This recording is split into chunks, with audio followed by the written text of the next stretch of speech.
Welcome to this AcRobot performance, which is brought to you by the Studium Generaal. I'm going to introduce you Daniel Simu, and Daniel is a pretty interesting guy. He is a juggler, he is a clown, and he has a very, very interesting background. A bachelor in circus arts at the London National Centre of Circus Arts and a Master of Science in Media Technology. And during COVID, he became a self-taught robot builder. And Daniel, maybe you've seen him before because Daniel is going places. You might have seen him on some TV shows. Just to name one, America's Got Talent. And recently, last Friday, Holland's Got Talent. Well, Daniel, I'm going to give the floor to you. We are super hyped. We are super interested in what you're going to show. Can I get an applause for Daniel Simu?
That was amazing.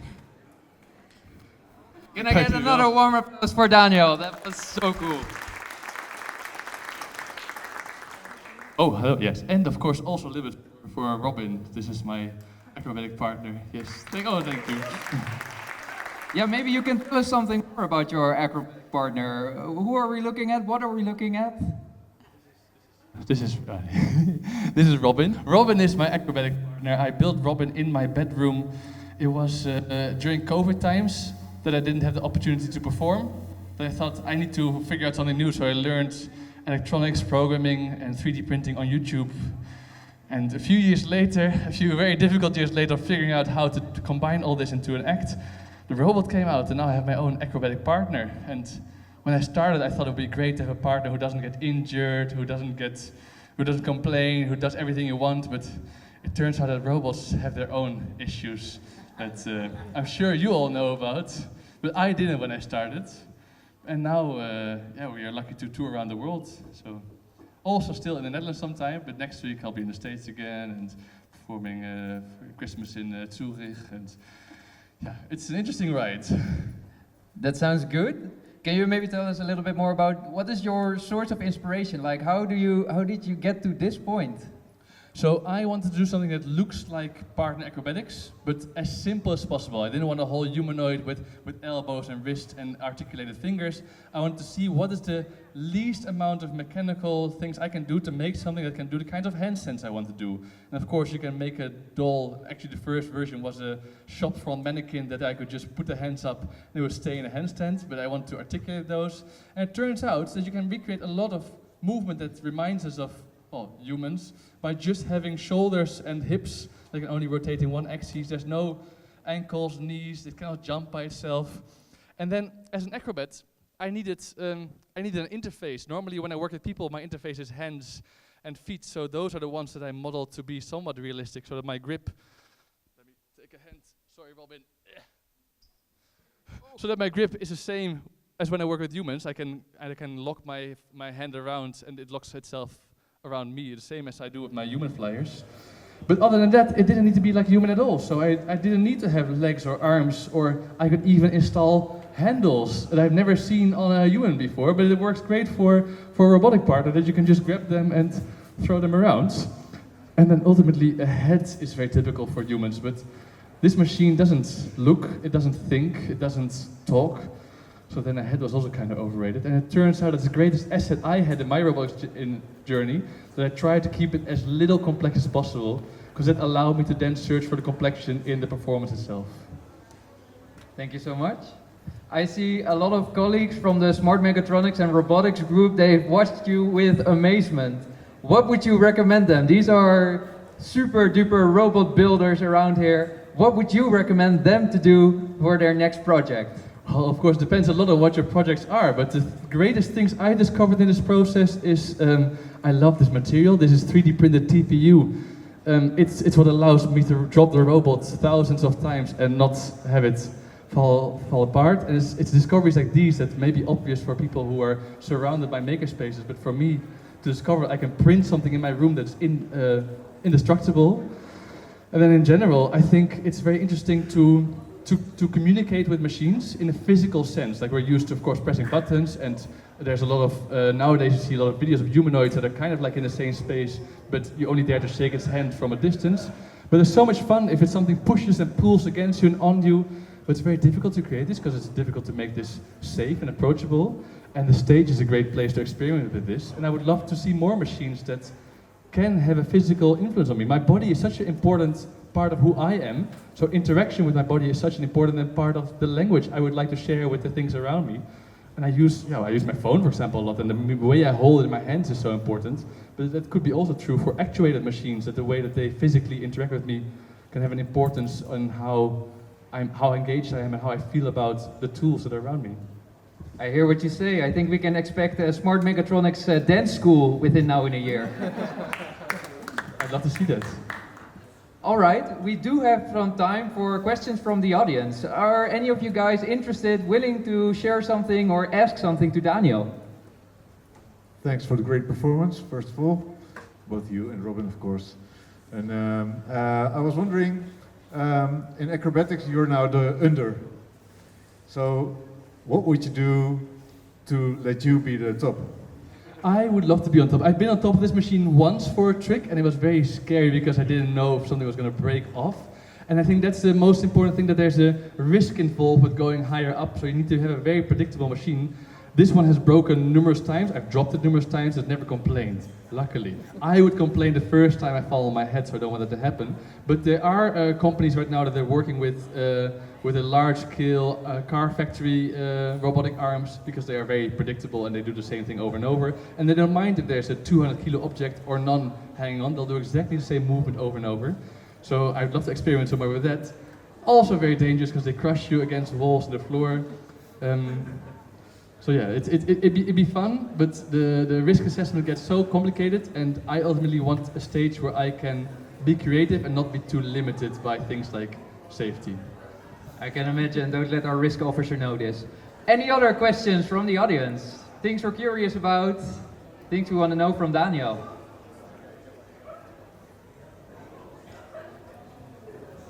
Yes, thank you for your nice performance. That was really, really interesting. I'm so amazed. And my question is, how can it stand this stable all the time? What did you do to make it? People always assume that there's an IMU, an accelerator, and a gyroscope that can tell you how fast it moves. And there is one actually. It's over here. I turned it off. I've never ever used it. I put it there because I thought it would be useful at some point. But if you put the center of weight above the platform that you have, then something stands statically, just like this speaker stands on the stand. So the feet are just wide enough to support it. You'll notice that if you look from the side, its legs go slightly forward so that its hips are above the middle of the feet rather than the legs going straight up. So it's in the middle. I can push it just enough. It doesn't tip. Yeah, no, it doesn't tip. So yeah, it's just standing like a brick, like it doesn't do anything. Same when it's doing a handstand. An acrobatic partner will try as hard, like a human partner will try as hard as possible to lock their shoulders in to not balance so that the under person can balance. And the robot's doing the same, so it just puts its hands up, locks its position as hard as it can, and that turns out to be both the easiest way to work with it, but also the most reliable way to work with it, and the way I'm already used to working with human partners. So no clever balancing, but a lot of clever show therefore. Really cool. Anyone else? Then I do have to ask our professor of mechatronics what he thinks just happened. Quite amazing performance, excellent. So I really enjoyed it personally, but it's also really nice to see that somebody who's really curious or who has never had any background in programming, 3D printing, managed to, out of curiosity, something that actually works quite well. My question is not really technical. What I'm really curious at is that right now what you actually demonstrated is really rehearsed or well synced. I can imagine that you have had some occasions where you forgot the steps or there is some out of synchronization. Can you share what your experience is there and also what happened, what have you learned, how did you try to survive those type of situations in the future? So right now the robot plays a pre-programmed sequence of moves, so it's always the same, and that makes it very predictable.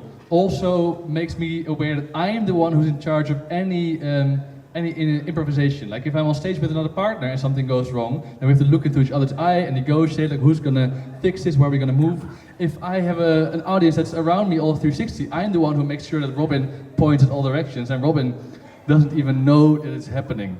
There's a lot of silly things that go wrong. For example, I start this particular routine on its left side.